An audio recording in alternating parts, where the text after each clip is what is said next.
When Setdiade returned to the reservation where his people were confined, he found that the money, food, and supplies promised by the government as payment for their lands had not come through. And the lifeblood of the nation, the buffalo, were fast disappearing.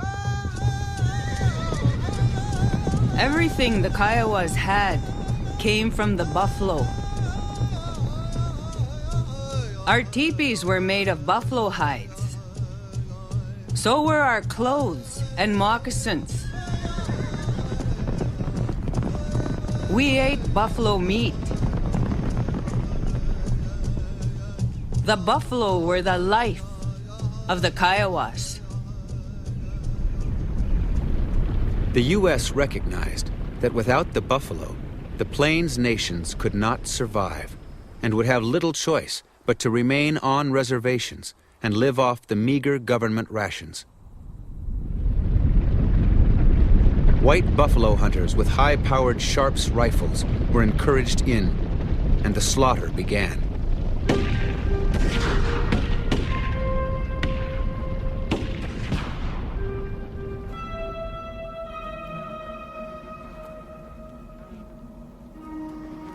Has the white man become a child that he should recklessly kill and not eat?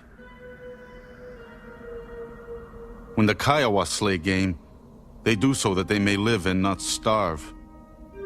Setdiade, Kiowa. The slaughter proceeded at an astonishing pace. Thousands of animals were killed every day. The buffalo hunters have done more to settle the vexed Indian question than the entire regular army. For the sake of lasting peace, let them kill, skin, and sell until the buffaloes are exterminated. General Phil Sheridan, U.S. Army. In a desperate struggle for survival, the Southern Plains nations went to war to save the buffalo. In the summer of 1874, thousands of Indian people flooded off the reservations.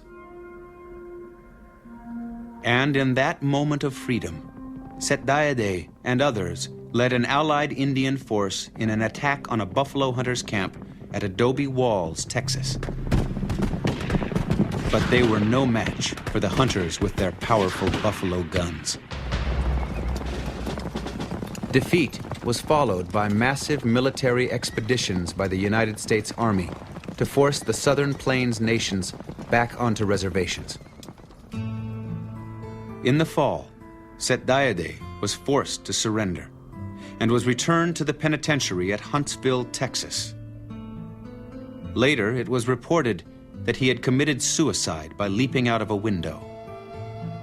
The Kiowa believed he was murdered. They killed Setdiade. That's what I always thinking of the Kiowa people. They killed him. He didn't kill himself. He's too much of a man to do anything like that. It's too much of a chief to do. Chiefs don't do that. By winter, all Kiowa bands had been forced back to the reservation. The following spring, the last of the Cheyennes surrendered, followed soon after by the last free Comanche. Determined to break the Southern Plains nations forever, the Army rounded up 10,000 Indian horses. Almost 1,000 were shot. The rest sold at auction. By 1890, the buffalo population of 50 million had been reduced to fewer than 1,000. The war to save the buffalo and a way of life had been lost. The Kiowas were camped on the north side of Mount Scott, those of them who were still free to camp. One young woman got up very early in the morning. The dawn mist was still rising from Medicine Creek. And as she looked across the water, peering through the haze, she saw the last buffalo herd appear, like a spirit dream. Straight to Mount Scott, The leader of the herd walked. Behind him came the cows and their calves, and the few young males who had survived. As the woman watched, the face of the mountain opened.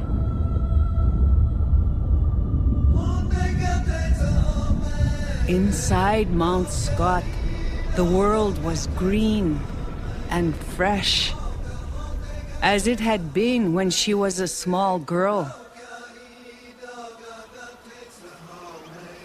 The rivers ran clear, not red. The wild plums were in blossom, chasing the red buds up the inside slopes. Into this world of beauty, the buffalo walked, never to be seen again.